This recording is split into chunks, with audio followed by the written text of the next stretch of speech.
चरित्रवान सम्राट विक्रमादित्य, तुम्हारी रक्षा कवच, तुम्हारी पत्नी के रूप को मैंने छीन लिया, ले लिया बदला अपने आप को ठुकराए जाने का। और अब मैं रहूंगी तुम्हारे संग, तुम्हारी पत्नी बनकर।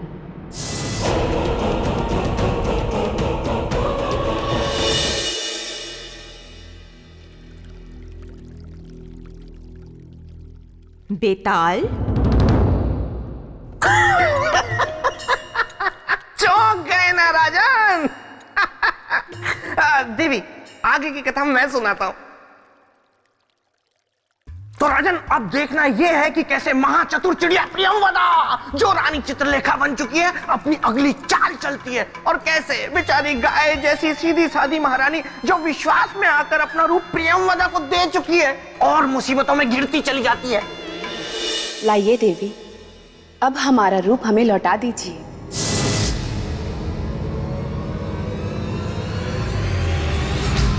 रूप और वापस? सन्यासिनी, हमने तुमसे ये रूप तुम्हें वापस करने के लिए नहीं लिया है, बल्कि तुम्हें वन वापस भेजने के लिए लिया है। जाओ, अब चली जाओ यहां से, अभी और अविलंब। देखिए देवी, ये हंसी मजाक का समय नहीं है। आपने कुछ क्षण के लिए हमारा रूप लिया था। लाइए, हमारा रूप हमें लौटा दीजिए।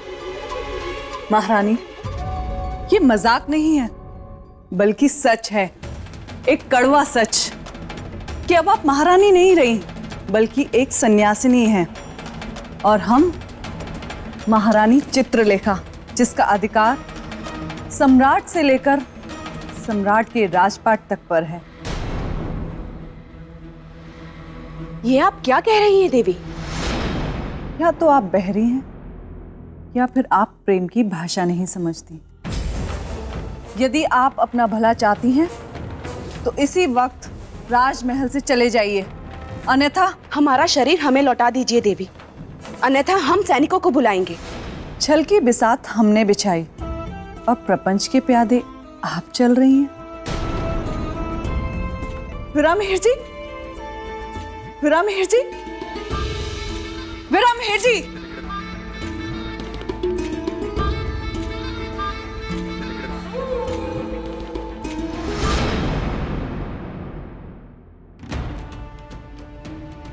हम नहीं जानते थे हम इतने बड़े छल के शिकार बन जाएंगे, परंतु हम इस छली और प्रपंची के सामने घुटने नहीं टेकेंगे। हम उससे अपना रूप वापस लेकर रहेंगे। सैनिकों, विरामहेर जी, सैनिकों, कहाँ गए सब? क्या हुआ महारानी? विरामहेर जी, उस सन्यासिनी को शीघ्र ही बाहर कर दीजिए। हमसे बहुत बड़ी भूल हो गई, जो बिना कुछ सोचे समझे उसे अपने कक्ष में लेकर गए। क्या किया उसने महारानी? कक्ष में जाते ही उसने अपने सुर बदल लिए, स्वयं को महारानी कहने लगी, और तो और हमसे हमारा रूप भी मांगने लगी।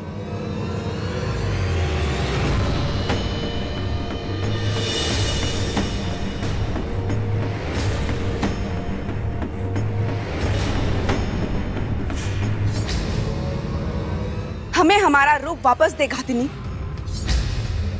अन्यथा हम तुम्हें जीवित नहीं छोड़ेंगे। राजदंड देंगे तुम्हें। सैनिकों, बंदी बना लो इसे।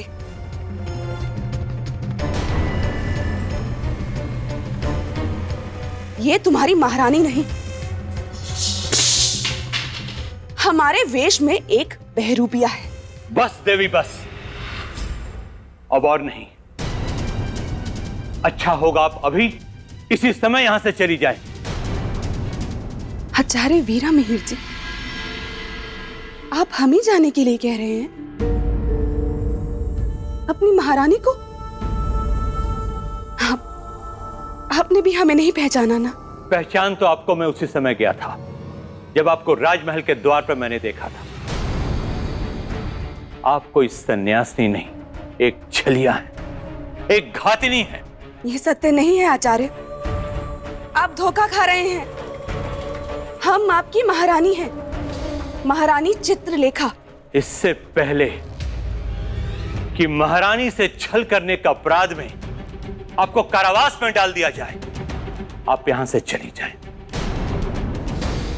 किसी स्त्री का अपमान हमारे राज्य का संस्कार नहीं।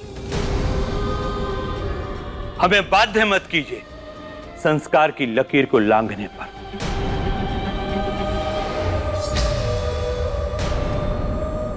पर मिहिर जी, इससे बहस मत कीजिए और इस संकट को तुरंत ही राजमहल से दूर कर दीजिए। बस कहीं नहीं जाएंगे हम।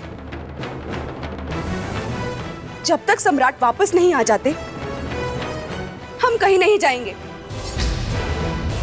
ना इस राजमहल से और ना ही इस राज्य से। देवी, एक प्रश्न मेरे मन में होता है कि परीक्षा तो सम्राट विक्रमादित्य की थी, तो फिर उनकी पत्नी चित्रलेखा के साथ इस प्रकार का छल और उन्हें इस तरह पीड़ा देना कहां तक सही था? राजन, ये आपने कोई नया प्रश्न नहीं किया। यही प्रश्न इंद्रदेव ने भी ऋषिवर से किया था और उनका उत्तर था कि सम्राट विक्रमादित्य की वास्तविक परीक्षा का आरंभ अब हुआ है। हम सत्य कह रहे हैं, हम आपकी महारानी हैं, हमारा विश्वास कीजिए, हम सत्य कह रहे हैं।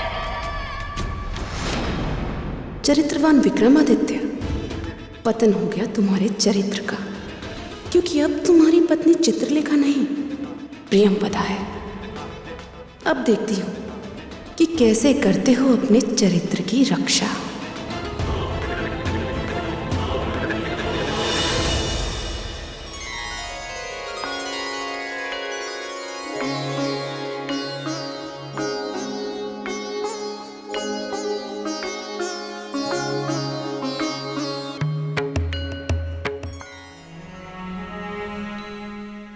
महारानी, वर्षों से जैसे आपने परंपरा बना ली हो, क्या?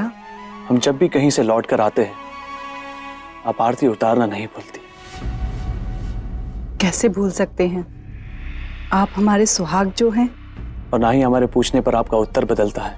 क्या? कैसा उत्तर? आप ही बताइए। क्या बोलो? मुझे तो पता ही नहीं कि क्या बोलती थी चित्रलेखा। क्या हुआ? आप अपने संवाद भूल गई? नहीं नहीं सम्राट, हमें तो अच्छी तरह से याद है। बस हम तो यूं ही आपकी प्रेम की परीक्षा और आपकी स्मरण शक्ति की परीक्षा ले रहे थे। अब आप हमारे उत्तर को दोहराएं तो जाने। यदि हमारी प्रेम की कसौटी आपको उत्तर देना है तो सुनिए। आप हमेशा हमसे एक बात कहती है, हम आपकी आरती नहीं नजर उतार रही है। तो गलत थोड़ी कहते थे।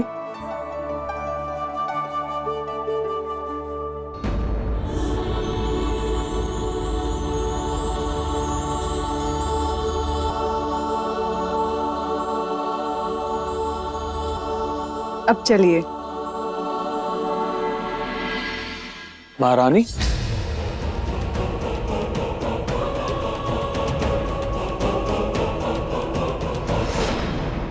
क्या? अब क्या हुआ? कुछ भूल रही हैं आप? क्या बोल रही? कहीं ऐसा ना हो कि मेरा भेद खुल जाए। चित्रलेखा को राज्य से बाहर निकालने से पहले मुझे उससे सब रीति रस्मों को पूछ लेना चाहिए था कि वह क्या क्या करती थी और कैसे कैसे करती थी। भारी भूल हो गई। अब क्या करूं?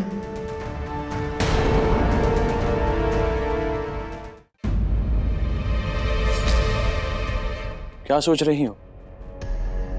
सोच नहीं रहे थे, हम तो याद कर रहे थे कि हम क्या भूल रहे हैं। कुछ भी नहीं, हम तो बस आपको छेड़ रहे थे और आप है कि इतनी गंभीर हो गई।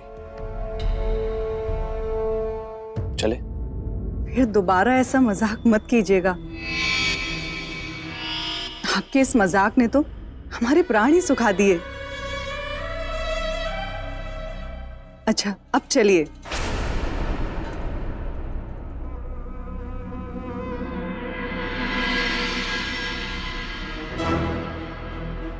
आज कुछ असामान्य सा व्यवहार है महारानी चित्रलेखा का। आज से पहले तो ऐसा कभी हुआ ही नहीं कि हम कहीं बाहर से आए हो और हमारी आरती उतारने के बाद उन्होंने हमारे चरण ना छुए हो। मना करने के बाद भी हट करके छूती रही।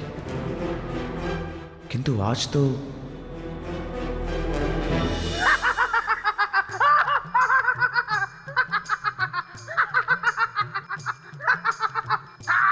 बेताल, ये क्या नया नाट्य प्रदर्शन है?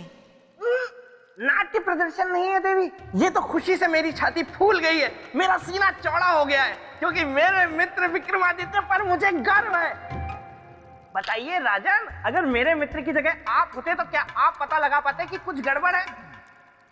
नहीं नहीं नहीं नहीं, उत्तर मत दीजिए, उत्तर मुझे पता है। इसीलिए मैं आपको समझा रहा हूं कि हट छोड़ दीजिए और झट से वापस चलिए, क्योंकि ये सिंहासन आपके हाथ कभी नहीं आने वाला।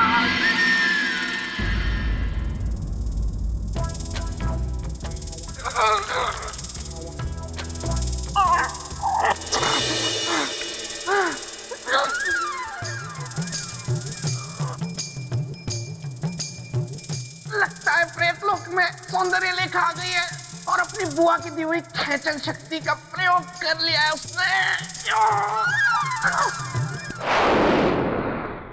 देवी, इस बात में तो कोई संशय नहीं कि मित्र हो तो बेताल जैसा। देखिए ना, आज भी मित्रता का धर्म निभा रहा है।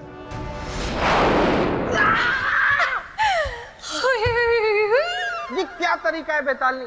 मैं वहां पर अपने मित्र की चरित्र की कथा सुनने में लीन था और तुमने मुझे यहाँ खींच लिया। क्योंकि मैं हूँ सौंदर्य लेखा, मैंने तुमको यहाँ नहीं देखा, इसलिए तुम्हें लाया खींच। आओ करे प्रेम की बातचीत। हाँ, वाह वाह, अच्छा किया, बहुत अच्छा किया सौंदर्य लेखा जो तुम यहाँ खुद आ गई, वरना मैं ही तुम्हें बुलाने वाला था। सच? क्या तुम्हारे मन में मेरी यादों के रसगुल्ले पक रहे थे जो तुम मेरी राह ऐसे तक रहे थे? नहीं नहीं, मैं तो तुम्हें ये बताने के लिए यहाँ बुला रहा था कि मैंने विवाह करने का इरादा कर लिया है। सच? हाँ, और तो और विवाह के पश्चात मैं घर बेताल बन के अपने ससुराल में ही रहने वाला हूँ। अब ये पूछोगी नहीं कि वो बेतालनी कौन है? उसमें पूछना क्या है? सौंदर्य लेखा यानी कि मैं। नहीं नहीं, तुम नहीं, उसका नाम है कमल चक्षुनी, जिससे मेरा विवाह होने जा रहा है। देखो, क्या नाम है तुम्हारा? सौंदर्य लेखा। हाँ, सौंदर्य लेखा। मुझे पता है तुम्हारा दिल टूटा होगा, लेकिन मैं क्या करूं? अब तुम ऐसा करो कि सबसे पहले यहाँ आना बंद करो, क्योंकि कल ही मैं यहाँ से अपना ये पेड़ और बाकी सब सामान बटोर के यहाँ से हमेशा के लिए चला जाऊंगा।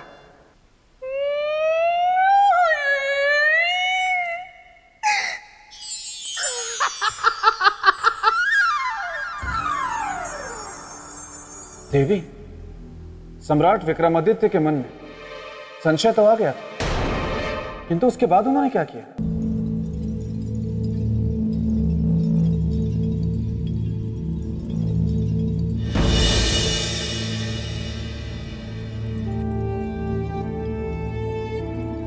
क्या बात है महारानी, आज आपका मन बड़ा शांत लग रहा है। लगेगा नहीं? जब एक स्त्री के पति को आज का विशेष दिन भी याद ना रहे तो भला उसका चित्त शांत कैसे रहेगा? ऐसा कौन सा विशेष दिन है आज? वसंत ऋतु का पहला दिन, एक स्त्री के जीवन का सबसे महत्वपूर्ण दिन, जिस दिन एक पत्नी का मन कभी मयूर बन अपने पति के साथ नाचने का होता है तो कभी हिरनी के समान गुलाचे भरते हुए भागने का होता है।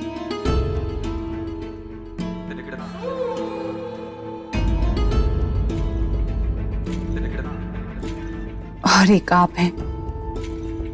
आज के दिन एक स्त्री अपने पति के अंक में समाकर सारे संसार के सुखों को पाना चाहती है। इसलिए आज हमने स्वयं अपने हाथों से आपका श्रृंगार करने का निर्णय लिया है। और अपने जीवन में वसंत ऋतु के स्वागत का निश्चय।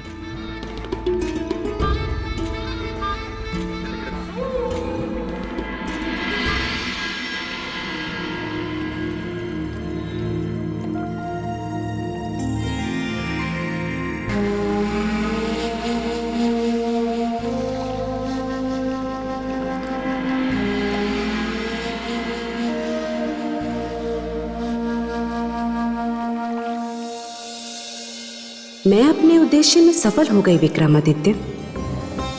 जिस प्रेम को तुमने कल ठुकराया था, आज उसी प्रेम ने तुमको पाया है।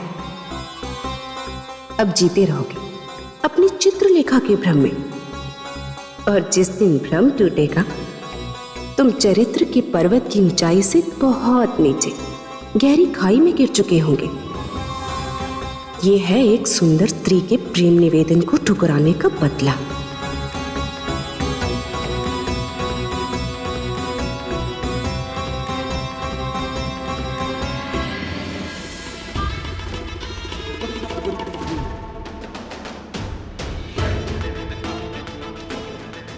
सम्राट विक्रमादित्य, अपने जिस चरित्र पर तुम्हें बहुत गर्व है, जो चरित्र ऋषियों और देवताओं के बीच चर्चा का विषय बना हुआ था, आज मैं प्रियंवदा उस चरित्र को सदा सदा के लिए मिटा दूंगी।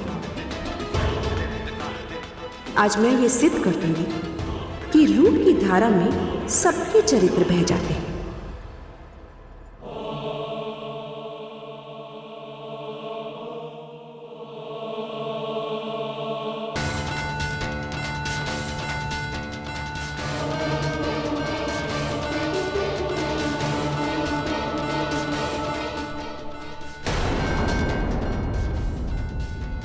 ऐसा क्यों लग रहा है कि ये महारानी चित्रलेखा नहीं, कोई और है?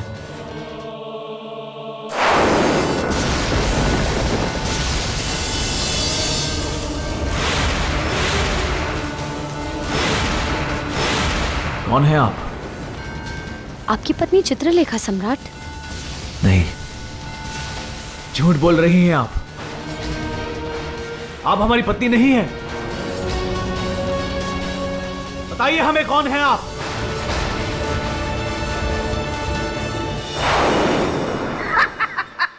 देखा राजन, बड़ी आई मेरे मित्र को उल्लू बनाने चली थी, जबकि खुद के तोते उड़ गए।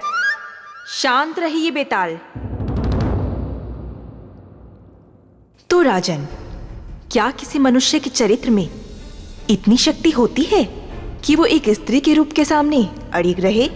देवी, जिसकी आत्मा जितनी पवित्र, निर्मल और साफ होती है, उसका चरित्र उतना ही अडिग होता है। तो सम्राट विक्रमादित्य को ये कैसे पता चला कि वो उनकी पत्नी नहीं थी?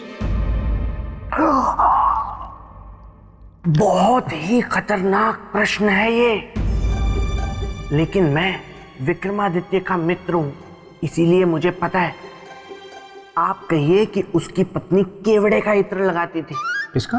केवड़े का। और प्रियंवदा ने गुलाब का इत्र लगाया हुआ था, इसीलिए विक्रमादित्य जान गए कि वो उनकी पत्नी नहीं है। यदि आप दोनों की आपसी बातचीत समाप्त हो गई हो, तो राजन, क्या है आपका उत्तर?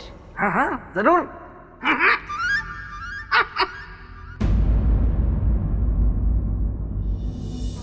देवी, स्पर्श से। स्पर्श से? हाँ देवी। किसी को पहचानने की ये कैसी विधि है राजन? प्रेम मन से मन का मेल, स्पर्श का नहीं। इसीलिए जब प्रियंवदा ने सम्राट विक्रमादित्य को स्पर्श किया, तो सम्राट विक्रमादित्य के मन ने उस स्पर्श को स्वीकार नहीं किया। अपने मन की आंखों से देखने वाले और अपनी आत्मा की आवाज सुनने वाले को भला कौन धोखा दे सकता है देव?